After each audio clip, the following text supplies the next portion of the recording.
안녕하세요. 안녕하세요. LA 교회 이경종 형제, 이영희 자매입니다.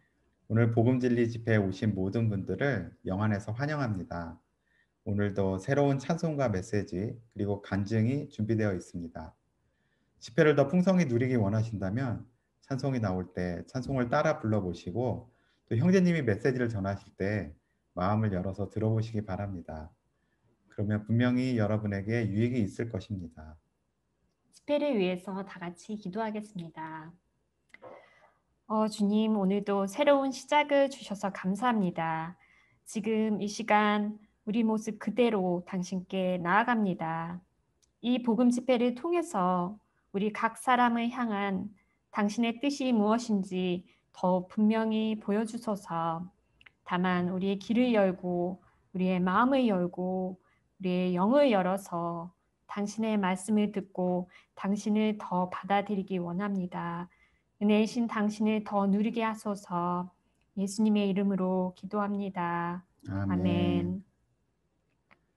이어서 한두희 형제님 가정께서 불러주시는 참 좋은 주님이다는 찬송을 듣고 또 이어서 박범준 형제님께서 주님의 이름을 부름이라는 메시지를 전해주시겠습니다.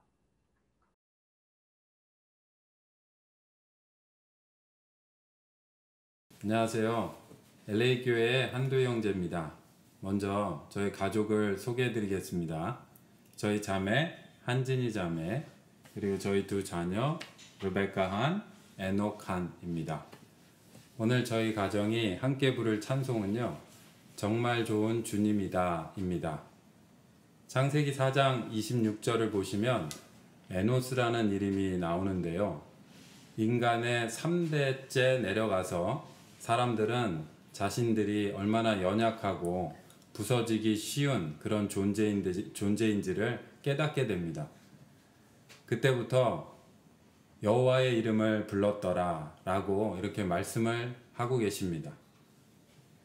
정말 또 사도행전 2장 21절 말씀을 보시면 누구든지 주 예수님의 이름을 부르는 자는 구원을 얻습니다 라고 나옵니다. 정말 우리가 연약하고 힘들고 특별히 요즘 같은 이런 팬데믹 시대에 정말 그런 것을 느낄 때마다 정말 연약함을 저희가 고백하지 않을 수가 없죠. 이럴 때마다 우리의 힘이 되시고 우리의 또 구원자 되시는 주 예수님의 이름을 이렇게 불어보시면은 많은 힘과 또 그 상황에서 구원을 하실 줄 믿습니다. 지금부터 저희가 준비한 찬송을 부르도록 하겠습니다.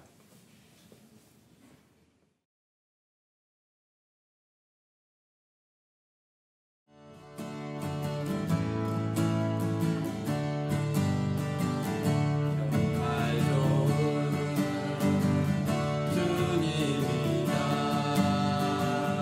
나만 와서 받고 와라. 너에게도 나에게도 좋은 주님 받고 와라. 나만 불러 주 예수, 그가 너를 경계하리. 부를 때면 어디서나 항상 은혜 베풀리라. 참 사랑을 느끼리라.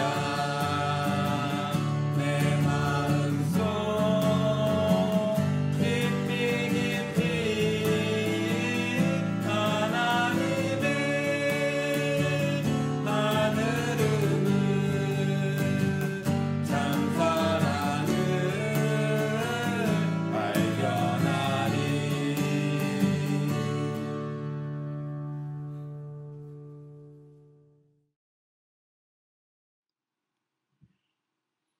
안녕하세요. 저는 LA 교회 박범준 형제입니다. 오늘 이 시간 여러분 모두를 또 다시 이렇게 뵙게 되어서 반갑습니다. 저희는 지금 이 시간에 계속 창세기에 심겨진 말씀들을 보고 있는데요. 먼저 오늘은 주제로 들어가기 전에 이 창세기가 어떤 책인지 좀 얘기해 보겠습니다.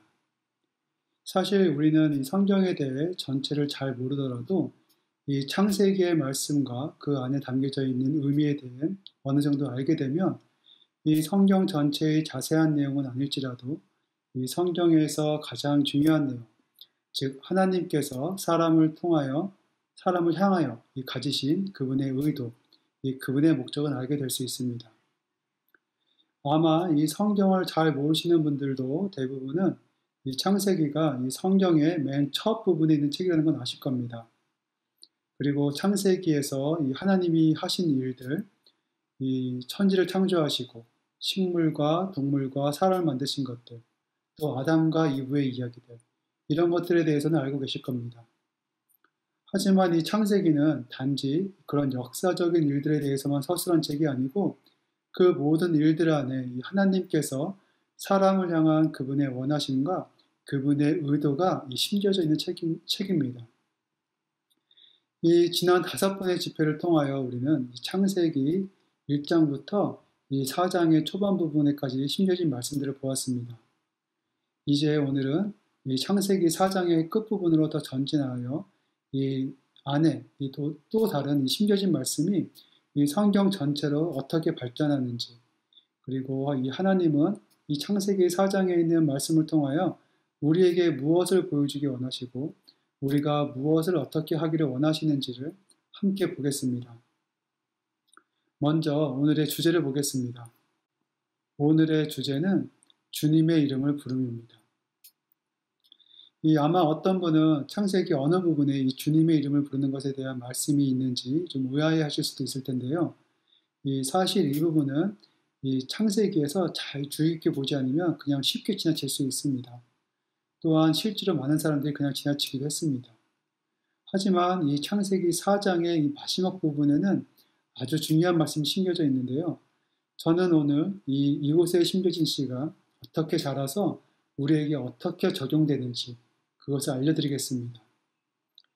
먼저 이 부분의 이야기를 알려면은 지난 시간에 이 창세기 4장의 이 가인과 아벨의 이야기를 좀 더 봐야 됩니다. 제가 이 가인과 아벨의 이야기를 짧게 다시 해드리면 이 가인과 아벨은 형제이고 이 가인이 형이고 아벨이 동생이죠. 그리고 둘 다 하나님께 제물을 바칩니다. 근데 하나님께서는 이 스스로 땅에서 경작한 산물을 바친 이 가인의 제물을 받지 않으시고 이 양떼 가운데 자기의 양떼 가운데 한 마리의 양을 바친 이 동생인 아벨의 제물만 받으십니다. 그러자 이 가인은 화가 나서 이 동생인 아벨을 죽입니다. 그리고 그 후 이 하나님은 가인을 저주하시죠. 그래서 이 가인은 이 평생을 도망다니며 방랑하는 사람이 되게 하십니다. 그 가인은 하나님의 임재로부터 떠나게 되고 그는 그 자신을 보호하고 생존하기 위해서 자신의 성을 건축합니다. 그 성이 이제 바로 에녹입니다. 에녹성. 이 성에서 이 가인은 하나님이 없는 문화, 즉 인간 문화를 만들게 됩니다. 우리의 지금 모든 인간 문화의 시작은 바로 이 가인으로부터 시작된 것입니다. 여기까지가 창세기 4장 1절부터 24절까지의 내용입니다. 자, 이제 이 이후에 이 가인은 떠났고 아벨은 죽은 이 이후 이 아담과 이브는 어떻게 되었을까요? 이 하나님의 구원의 길을 따랐던 아벨이 죽고 나서 하나님은 과연 아무것도 하지 않으시고 그냥 계셨을까요? 이 4장 25절에서는 하나님께서 어떤 일을 하셨는데 그것은 이 아담과 이브에게 아벨 대신에 다른 씨를 정해주신 것입니다. 그 아들이 셋째 아들, 셋인 것입니다. 이 하나님은 셋을 세우셔서 이 아벨 대신 이 하나님의 구원의 길을 계속 가게 하십니다. 그리고 창세기 4장의 맨 마지막 말씀인 26절에서는 이렇게 말씀하십니다. 셋에게도 아들이 태어났는데 셋은 그의 이름을 에노스라고 하였다. 그때부터 사람들이 여호와의 이름을 부르기 시작하였다. 자, 우리는 여기서 오늘 주제인 이 주님의 이름을 부름에 대해 심겨진 말씀을 볼 수 있습니다. 아담, 셋, 에노스. 이 인류의 세 번째 세대인 에노스 때 그때부터 사람들이 무엇인가를 하게 되는데 그것은 바로 이 여호와의 이름을 부르기 시작하는 것입니다. 그럼 왜 그때부터 사람들이 이 여호와의 이름을 부르기 시작했을까요? 그 이유를 알려면 그 특별한 때에 우리는 좀 알 필요가 있는데 우리는 그것을 성경에 나오는 이름들을 통해서 그때가 어떤 때였는지에 대해 좀 알 수 있습니다. 우리의 이름들에도 다 의미가 있죠. 그것처럼 이 성경에 나오는 이름들도 아주 특별한 의미가 있습니다. 그 중에서 창세기 4장에는 아주 두 개의 특별히 의미 깊은 이름들이 있는데 첫 번째는 이 아벨입니다. 이 아벨이라는 이름은 이 공허함을 의미합니다. 이 인류의 첫 세대인 아담과 이브는 하나님이 먹지 말라고 했던 선악 지식의 나무를 먹음으로 타락하고 그들의 타락의 결과는 바로 그들의 아들의 이름인 것처럼 공허함이었습니다. 그리고 그들의 손자인 에노스, 이 에노스의 이름의 뜻은 연약하고 죽을 수밖에 없는 사람입니다. 그때 이 사람들은 인류의 첫 세대인 아담과 이브의 타락 후에 그들 자신의 삶이 공허하다는 것과 그리고 자신은 연약하여 죽을 수밖에 없다는 것을 깨달았던 것입니다. 여러분은 지금 어떠십니까? 그때의 상황이 바로 지금 우리의 상황과 같지 않습니까? 우리는 지금 아주 바쁘게 생활하고 있고 바쁘게 살고 있지만 우리 속 깊은 곳에도 그 어떤 곳에도 채울 수 없는 허무함이 있습니다. 인류 역사상 이 부와 권력 등 모든 것을 가졌었던 솔로몬, 이 솔로몬 왕이 전도서에서 이렇게 말합니다. 허무 중에 허무, 허무 중에 허무라. 모든 것이 허무여라. 이 솔로몬 왕이 그의 인생의 말년에 전도서에서 말한 이 허무함의 의미가 바로 이 공허함인 것입니다. 이 공허함은 인생을 사는 사람이라면 모두 다 가실 수밖에 없는 느낌인 것입니다. 또한 우리는 현재 이 한치앞도 알 수 없는 아주 어려운 환경 가운데 있습니다. 이러한 환경 가운데 있는 사람들인 우리는 얼마나 연약하고 우리는 얼마나 부서지기 쉬운 존재입니까? 단지 지금 우리가 겪고 있는 이 팬데믹의 상황이 아니라도 이 사람은 연약하여 결국에는 죽을 수밖에 없는 것입니다. 그렇기에 바로 지금 우리가 살고 있는 이때가 그 창세기 4장 26절의 그때인 것입니다. 그럼 이제 제가 아까 드렸던 질문 돌아와서 왜 여호와의 이름을 불렀을까요? 이제 우리는 그 배경은 압니다. 그리고 우리는 여호와의 이름의 의미를 통해서 그 답을 알 수 있습니다. 이 구약 성경은 히브리어로 쓰여졌습니다. 이 구약 성경 히브리어로 써졌는데 이 히브리어로 이 주님 할 때 그 주라는 단어는 여호와입니다. 이 하나님이라는 칭호는 주로 창세기 1장에서 그분의 창조와 관련돼서 사용되어지는 이름입니다. 그리고 이 여호와라는 이름은 창세기 2장부터 이 사람과 관련되어서 사용되기 시작합니다. 이 여호와라는 이름은 하나님께서 사람과 어떤 관계를 맺으시기 위해 사람에게 오실 때 사용되어지는 하나님의 이름인 것입니다. 그래서 창세기 4장 26절에서는 사람들이 하나님의 이름을 불렀다고 말하지 않고 여호와의 이름을 불렀다고 말하는 것입니다. 이 출애굽기 3장에서는 하나님께서 하나님 스스로를 이렇게 나타내십니다. 그러자 하나님께서 모세에게 말씀하셨다. 나는 이다. 이 여호와의 의미는 이 말씀에 있는 것처럼 나는 이다. I am who I am. 나는 이다. 나다 이 말입니다. 이것은 여호와께서 스스로 존재하시고 영원히 존재하시는 영원한 분이시라는 것을 가리킵니다. 이 보시는 것처럼 나는 이다. 이 문장은 사실 완전한 문장이 아니고 이다. 그냥 동사입니다. 이 동사만 있는 문장을 이제 우리는 완성시킬 수 있는데 이 문장을 완성시킬 수 있는 분은 오직 하나님 한 분뿐이십니다. 그 이유는 그분만이 스스로 존재하시는 영원한 분이시기 때문입니다. 우리는 아닙니다. 우리는 다만 이 나는 이다 이라는 말에 우리가 필요로 하는 것을 넣을 수 있고 우리는 그것을 얻을 수 있는 것입니다. 여러분은 지금 무엇이 필요하십니까? 위로가 필요하십니까? 휴식이 필요하십니까? 생명이 필요하십니까? 빛이 필요하십니까? 우리는 필요한 것을 그 나는 이다, 이 이다 사이에 채워 넣을 때 그분은 우리에게 채워 넣어 주신 것입니다. 이 에노스 때 이 사람들은 공허하고 이 연약하고 죽을 수밖에 없는 운명을 깨달았을 때 그들의 필요와 능력을 얻기 위해서 바로 이 이다이신 여호와를 부르기 시작한 것이었습니다. 그럴 때 그들은 그들의 공허함과 이 필요를 채울 수 있었던 것이었습니다. 이 지난 집회의 이 가인과 아벨의 이야기를 통해서 우리는 이 사람은 절대 스스로 무엇인가를 노력해서는 구원받을 수 없는 것을 보았습니다. 이 하나님이 정하신 구원의 방법은 바로 그분이 우리 안으로 들어오시는 것입니다. 그분이 우리 안에 들어오실 때 그분은 우리의 구원이 되시고 우리의 능력과 우리의 기쁨이 되시는 것입니다. 이제 그때 왜 사람들이 여호와 이름을 불렀는지 아시겠죠? 이 우리의 여호와 하나님은 근데 이 창세기에서 이 하늘에만 계시는 여호와로 머물기 원치 않으셨습니다. 그분은 직접 우리에게 도달하기 원하셨습니다. 그래서 그분은 아주 놀라운 어떤 일을 하시는데 그것은 바로 그분께서 육체의 모양을 입으시고 이 땅에 한 사람으로서 오신 것입니다. 우리는 역사적으로 많은 훌륭한 일들을 하고 이 대단한 업적을 이룬 사람들을 많이 알고 있습니다. 그렇지만 그들은 우리의 이 공허함과 연약함을 해결해 줄 수 없습니다.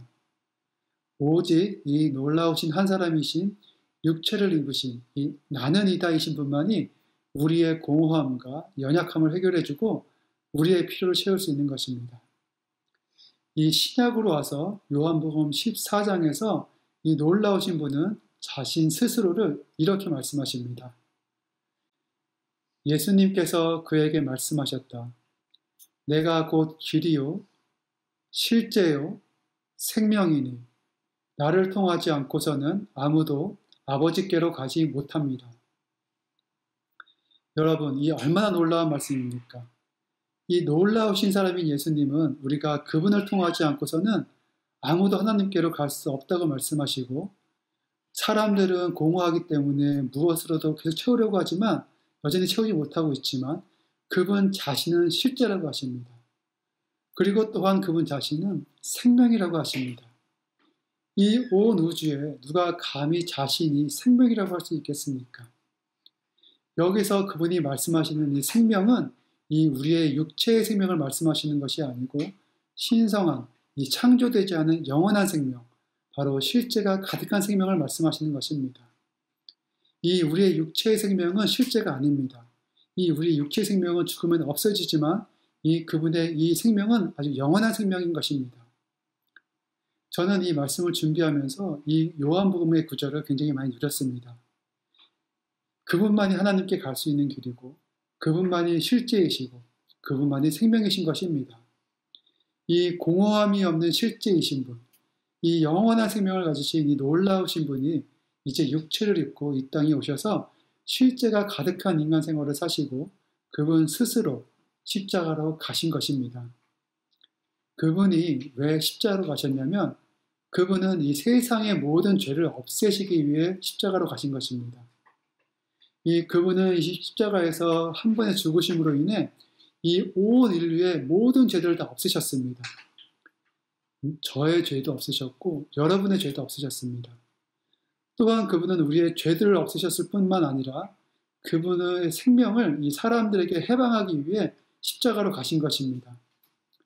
이 예수님이 이 땅에 계실 때는 이 실제와 생명이 그분 안에만 있었기 때문에 사람들이 예수님을 직접 만나기 전에는 이 실제와 생명을 접촉할 수 없었습니다.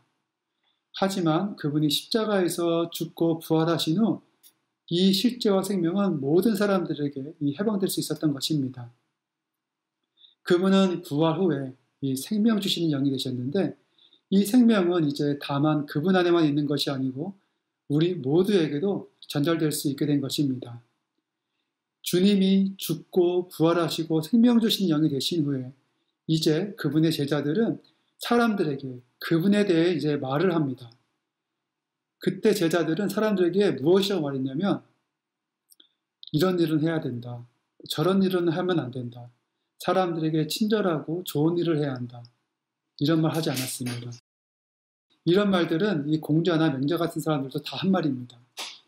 이 사도행전 2장에서는 베드로가 이 11 사도들과 함께 서서 이렇게 말합니다. 누구든지 주님의 이름을 부르는 사람은 구원을 받을 것이다. 여기서 누구든지 다만 주님의 이름을 부르면 구원을 받는다고 말씀하십니다. 이 예수 그리스도는 누구든지 어떤 사람이든지 구원을 받을 수 있도록 모든 것을 다 준비하셨습니다. 그분은 실제가 가득한 생명을 사셨고 십자가에서 우리의 모든 죄들을 없애셨습니다. 그리고 부활하신 후 영원한 생명을 사람들에게 나눠주실 수 있는 준비가 다 끝내셨습니다. 이 로마서 10장 9절에서도 바울은 이렇게 말합니다. 그대가 입으로 예수님을 주님이시라고 시인하고 또 하나님께서 예수님을 죽은 사람들 가운데서 살리신 것을 마음으로 믿으면 구원받을 것입니다. 라고 말씀하십니다. 바울도 예수님을 주님이시라고 시인하면 우리는 구원받을 것이라고 말하고 있습니다. 자, 이제 그분이 하셔야 할 일을 모두 마치셨습니다. 하나님의 구원의 방법은 이제 다 준비가 된 것입니다. 지난주에 보았던 것처럼, 지난 집회 때 보았던 것처럼 우리는 사람들이 구원받기 위해 취하는 두 개의 길이 있는 것을 보았죠. 여러분은 그 중에서 어떤 길을 택하시겠습니까? 구원받지 못하고 하나님의 임재를 떠났던 가인처럼 스스로 무엇인가를 노력하시겠습니까? 아니면 하나님이 정해놓으신 길인 예수 그리스도를 통하여 구원을 받으시겠습니까? 주님은 이제 모든 일들을 마치셨고 그분 편에서 하실 모든 준비를 다 끝내셨습니다. 이제 남은 것은 우리 편의 일만 남았습니다. 그것은 바로 우리가 그분을 마음으로 믿고 받아들이고 우리의 입으로 주님의 이름을 시인하는 것입니다. 지금 이 시간에 우리가 함께 짧게 기도하기 원합니다. 함께 기도함으로 이 놀라우신 한 사람, 이 예수 그리스도를 우리의 마음 안으로 받아들이기 원합니다. 여기 기도문이 있는데요. 이 기도문을 제가 먼저 읽겠습니다. 그리고 같이 읽기 원합니다. 주 예수님, 저는 믿습니다. 주 예수님, 저는 당신이 사람으로 오셔서 실제로 가득한 생명을 사셨음을 믿습니다. 주 예수님, 저는 당신이 십자가에서 저의 모든 죄를 가져가셨음을 믿습니다. 주 예수님, 저는 당신께서 영원한 생명으로 저를 채우시기를 원하신다는 것을 믿습니다. 주 예수님, 저의 실제와 생명이 되어 주십시오. 아멘. 이제 실제이시고 생명이신 그분은 우리 안에 들어오셔서 우리를 구원하셨습니다. 그분은 또한 단지 우리가 구원받는 것에서 그치지 않고 우리가 매일의 생활 가운데서 이 실제이시고 생명이신 그분을 누리기 원하십니다. 로마서 10장 12절에서는 이렇게 말씀하십니다. 주님께서 모든 사람의 주님이 되시고 그분을 부르는 모든 사람에게 풍성하시기 때문입니다. 여러분, 이 말씀처럼 주님은 우리에게 주님이 되시고 우리를 그분의 풍성한 실제와 생명으로 채워주시기 원하십니다. 그분으로 채워지기 위해서 우리는 이 에노스 때의 사람들처럼 주님의 이름을 불러야 합니다. 이 주님의 이름을 부르는 것은 인류의 셋째 세대인 에노스 때부터 시작하여 구약시대와 신약시대 전체를 또 통하고 지금까지 계속되는 시행입니다. 우리가 이 주님의 이름을 부를 때 그분은 우리의 공허함을 채워주실 것이고 연약하여 죽을 수밖에 없는 우리를 능력으로 강하게 해주실 것입니다. 여러분은 혹시 아침에 일어나자마자 또는 모든 일이 끝나고 잠잠해진 늦은 시간에 어떤 공허한 느낌을 가져본 적이 없으십니까? 저는 자주 있습니다. 사실 이런 느낌은 모든 사람들이 가지는 느낌입니다. 저는 그런 느낌이 있을 때 이렇게 합니다. 다만 주님께 마음을 열고 입으로 소리내서 말하는 겁니다. 예수님은 주님이십니다. 오, 주 예수님. 예수님은 주님이십니다. 오, 주 예수님. 그분은 우리가 그분의 이름을 이렇게 부르기를 원하십니다. 우리가 그분의 이름을 이렇게 반복해서 부를 때 그분은 우리의 깊은 부분에 있는 이 공허함을 채워주실 것이고 우리의 약함을 만져주실 것입니다. 여러분도 이러한 실행, 주님의 이름을 부르는 실행을 통해서 더 여러분 안에 있는 공허함을 채우시고 또 여러분의 또 약함을 그분께서 또 세워주시기 원합니다. 저는 이만 여기서 마치겠습니다.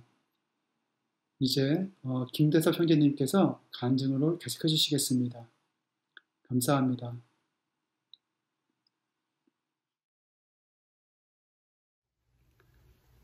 안녕하세요. 김대섭 형제입니다. 주님께서 모든 사람의 주님이 되시고 그분을 부르는 모든 사람에게 풍성하시기 때문입니다. 로마서에서 주님은 본인의 이름을 부르는 모든 사람에게 부유하시고 풍성하다고 말씀하셨습니다. 사람은 저마다 자기에게 힘든 상황과 어려운 일이 닥칠 때마다 그것을 이겨내는 저마다의 모양과 방법을 가지고 있는 것 같습니다. 저는 특별히 소심하고 근심이 정말 많은 사람인데요. 어느 날은 근심이 너무 많아서 잠을 못 이룰 때도 많습니다. 저에겐 장성한 아들이 있는데요. 아들도 저를 닮아서 이러한 성격을 가지고 있는데요. 요즘 시간을 같이 많이 보내면서 저녁에 1시간 걸으면서 교통한 적이 있었는데요. 이 부분의 말씀을 가지고 서로의 체험을 공유한 적이 있었습니다. 본인이 그러한 근심과 생각이 많아서 잠 못 이룰 때 왜 주님은 자신에게 부유하고 풍성하지 않을까 그렇게 생각을 하면서 정말 주님의 이름을 부르는 것이 가치가 있는가? 라고 생각한 적이 있다고 합니다. 그 조용히 주님께 나아가 주님의 이름을 부를 때 자신이 한 가지 깨달은 것이 있는데 그것은 주님의 이름을 부르지 않는다면 여전히 생각 안에 빠져 있지만 주님의 이름을 부를 때 자신이 주님을 향하여 돌이켜진다는 것을 발견했다는 것입니다. 우리의 느낌은 그분의 풍성과 부요가 전달되지 않은 것처럼 느껴질 수 있지만 주님의 이름을 부를 때 어느샌가 기도하고 있는 자기를 발견했고 주님을 향하여 돌이켜진 자기를 발견했다고 했습니다. 주님의 이름을 부르는 것이 정말 주님을 향하여 우리의 존재를 돌이키는 것이고 그분을 향하여 우리의 방향을 바꾸는 것이 아닌가 그런 생각이 들었습니다. 제가 하는 일이 방송인데요. 방송은 특별히 그 위성을 향하여 안테나의 모양이 어떻게 정렬되고 배치되어 있는지가 정말 중요한 요건 중에 하나입니다. 접시의 방향이 위성을 향하여 올바르게 위치해 있을 때 비로소 전파가 올바르게 전달되어서 우리가 볼 수 있는 방송의 화면으로 구현되는 것인데요. 이것이 주님을 향하여 우리의 존재를 돌이키는 그러한 한 방향이 아닌가 그런 깨달음을 저는 교통해 주었습니다. 주님의 이름은 정말 우리에게 부유하고 풍성합니다. 그분은 반드시 그분을 찾는 자에게 응답하실 것이고 그분을 부르는 모든 사람에게 풍성함과 부유함으로 답해 줄 것입니다. 믿음으로 그분의 이름을 부르는 그러한 사람들로 여전히 이 시대 가운데서 발견되기를 소망해 봅니다. 감사합니다.